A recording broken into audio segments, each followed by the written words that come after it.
buckle up. It's time to take the trip, buckle up.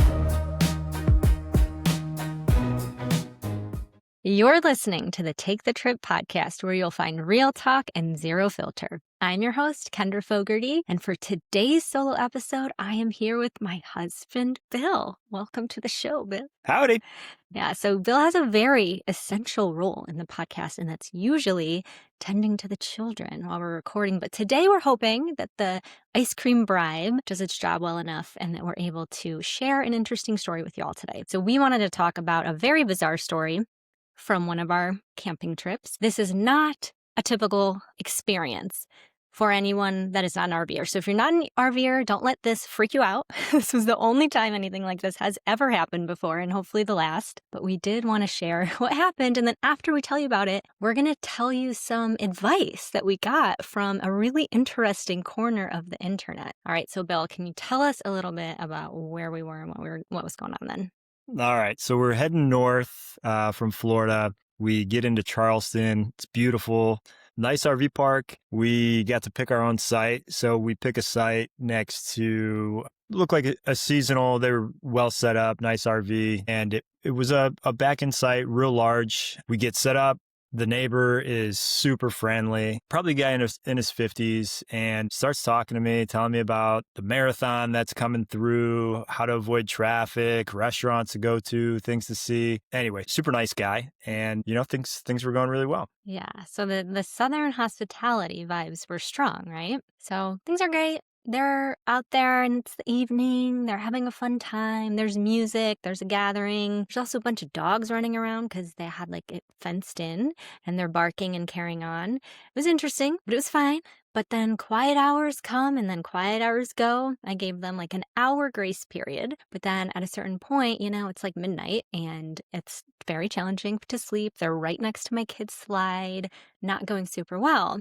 So since they were so friendly, they were so kind, I predicted that they were just decent human beings. And I calmly walk over and just very politely, I said, "Hey, excuse me." And before I could say anything else, he kind of looked at me and he was like, "Are we being too loud?"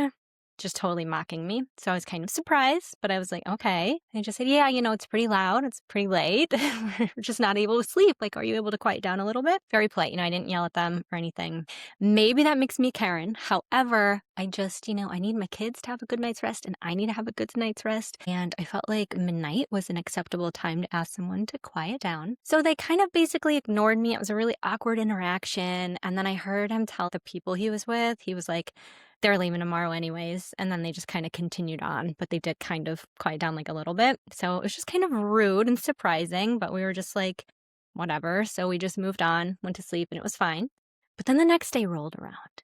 And we weren't leaving the next day either. True. We were not. Which is strange. We were not. I don't know why he decided we were, but we were not. Yeah. So the next morning, I see him. So I believe we were already there a few days. I don't think this was the second day that we were there. So I had talked with this gentleman a few times. He was always nice, introduced me to his friends. But on this particular morning, it was pretty early. He sees me, he's with his son, and he just ignores me. Doesn't make eye contact. It was just all the signs of avoiding eye contact, of avoiding me. So I was like, that's pretty weird. And then I went on with my day. And then, so I guess I found out some information from Kendra later. So I didn't realize that she had gone over there. Oh, that's right. I forgot that part. Yeah, he didn't even know that I was I just snuck out. Were you sleeping? I was sleeping. So he was sleeping. I just wasn't able to sleep. The kids were getting up. So then I had snuck out. He didn't even know that I had gone over there.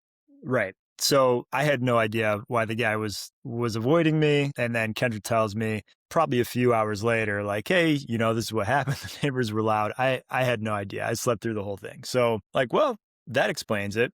So I had to do something. I was grabbing something out of the basement. I was on that side of the RV later on that day. He had his buddies over and they had a campfire going. They were drinking, having a good time. So the stereo was on, which, was during the day. It didn't bother us. The guy's wife comes outside of the RV and she was like, "Hey, why don't you turn that radio down?"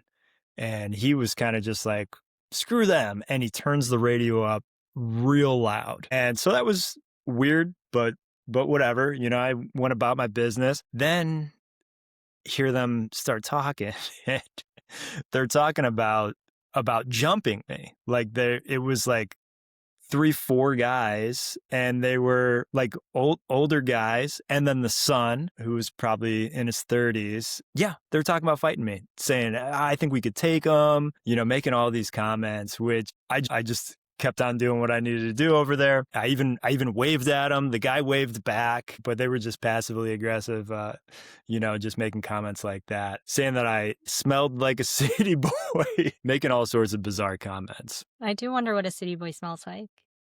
Yeah, I don't know. I don't know either. Apparently like me. Yeah. Yeah, so that was interesting and very uncomfortable. So Bill's kind of coming back and he's like reporting that this stuff is happening. And, our kids at this time, they're like 4 and 7. And it's just unsettling, when you're next to people that are just talking about being violent, very odd. And so then we decided like it was just carrying on and they were just, I don't know. It seemed like they were really over drinking too, and you just don't really know what's going to go down. Did not feel like having another night like the night before because it sounded like he was kind of out for revenge or something. So we just did what a rational family might choose to do. Like, we're not going to engage with them. That's not worth our time or our energy. We're just trying to have a nice time with our kids. So we were like, we'll just move sites. There were like a ton of open sites there. And so, we asked the office. We didn't want to make drama necessarily and like tattle on them because it just, we feel the need to do that. But since there were sites, we were like, hey, we could just move sites and then eliminate the problem. So we moved sites and that wasn't a problem. As we're packing up, they were carrying on. Yeah. So it just went on. So I was on that side. I was undoing the hoses, all that stuff. And, I just listened to him talk about me the whole time. Yeah, it was just bizarre, but I didn't let it bother me, and we moved and really never heard from him again. Yeah. Now, when we were moving, though, of course, when you're a content creator, like you're just documenting what goes on in your life, right? So I took this really quick video and I think I just said, hey, we're moving campsites even though we leave tomorrow just because we have really crappy neighbors. And it was like literally it. I think on the screen I had some text that said that 4 guys were talking about jumping my husband, aka City Boy. And that was the extent. And I put the story in there, kind of shared what happened. And oh my, not what I was expecting for the response there. A lot of people were just appalled that we didn't just choose violence in this situation. It was really funny though, because everyone who knows Bill was like cracking up because they were probably like, oh my gosh, it probably just made them more angry because he just stays really calm in situations. Like he doesn't get ruffled. I get ruffled. I'm the one who gets angry. I didn't get angry in this situation because I didn't want to make it worse, but he was just calm. Like he could have cared less and that probably pissed him off further. It's just, not his style to argue or anything. But the comments that we received on this reel blew my mind. Let's read some of them. Winter makes everyday things harder. Dead batteries, snowed-in driveways, messy cars, and getting stuck when you least expect it. If you're anything like me, it's also always when you're already running late.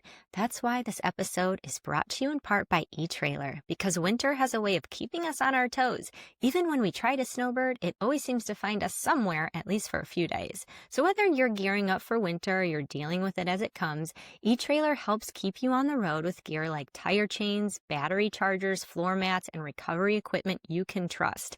The kind of gear you're glad you planned for when conditions change fast. Head over to eTrailer.com or click the link in the notes to find winter gear that fits your vehicle and handles whatever the season throws at you, so you can spend less time stressing about freezing and more time drinking hot toddies or skiing or whatever it is that brings you joy when that snow is falling. You don't really think about your RV tank system until something stops working right, and then everyone knows, and it's really all you can think about. That's why we use Camp Champ's Super Digest for routine maintenance. It uses stabilized live microbes, which means it continuously produces fresh enzymes inside your tank to keep waste breaking down properly, helps reduce buildup, keeps sensors cleaner and more accurate, and supports overall tank performance in both black and gray tanks.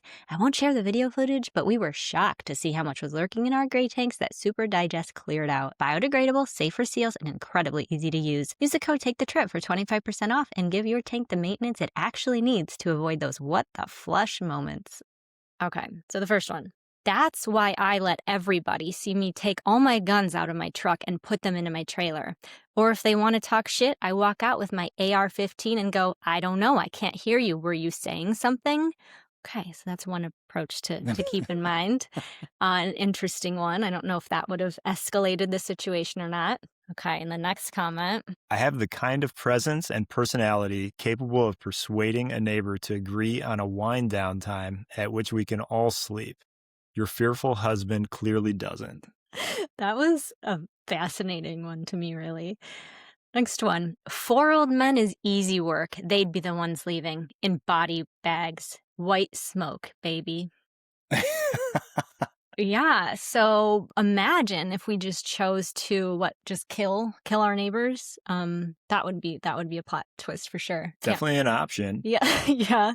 I don't know how it would feel, living life in prison. Then we have kids for no reason. So that's definitely an interesting option that didn't cross our minds. Just to be clear, this is my favorite one. You don't have a husband, you have a wife. That one made me laugh too. So I don't know how we determine exactly what a husband is or not, but we were all on the same page. Let's not fight with these, I don't know, old men. It was, yeah. Okay, next one. You mean I would have to dig 4 holes or just one big one? So another person suggesting that just murder is the way to go in this scenario. People need to grow a pair. That's not a husband. He didn't hold his ground. He tucked his tail. How embarrassing. I don't know. I mean, it seems pretty ridiculous. Maybe it's just not me. I'm not trying to get in a fight with multiple guys because, they're calling me names. It's just not, it doesn't matter. And I don't think I tucked my tail. I think I waved and smiled and made them even angrier by not caring about their comments. And, yeah, we did leave, but it was just to make ourselves feel a little bit better and not have to deal with them. But I don't know. I don't think we need to shoot anybody over this. No, probably not. It just wasn't worth our time and energy to engage with them any further. Gun fired in the air just once. It's a great tool. Which, I was picturing us doing this. We are a Second Amendment friendly family. However, the thought of just coming out the guys are saying rude comments, imagine if we just came out with guns and then fired them in the air. That is just so unhinged. But... That's right. Oh my, yeah, it's hilarious. All right, so that was the type of experience we just hope that we don't have again, but now it's super helpful that we have all these ideas from our new friends on the internet of how we should have acted otherwise. So maybe next time we will try a different approach. Let us know what your thoughts are. What do you think we should have done? Would you have done anything differently? And before we go, Bill, one of my podcast guests, Heather, Gypsy Hustle, had asked a question actually for you the other day. And since you weren't there, I just had to answer the best I could. But she was wondering, because, one of my favorite things to do is mess around with Bill and do different, I don't know, shenanigans in content. So she wondered how I felt about that. And I wasn't exactly sure. So Bill, tell us, how do you feel about my content shenanigans? Honestly, I can't stand it.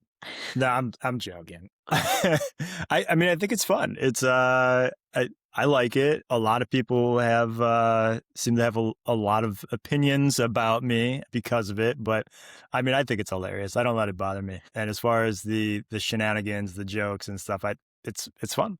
So, yeah. Okay, perfect. So now we have that documented. There was a different reel. We can talk about a different day that blew up where everyone was like, stop making your husband do these things. I'm like, I don't make my husband do anything. Right? That'd be nice if I could make him do things. tips on that would be great. All right. So thank you all for being here. We appreciate it so much. It would mean the world to us if you'd subscribe and leave a review if you're enjoying the Unfiltered Real Talk. And yes, stay tuned for another unique song. And thank you so much to our incredible sponsors, eTrailer and Camp Champ. These brands are staples for every RV traveler, so make sure you check them out. Thank you for making our podcasting dreams come true. Safe travels, y'all. I got it written up.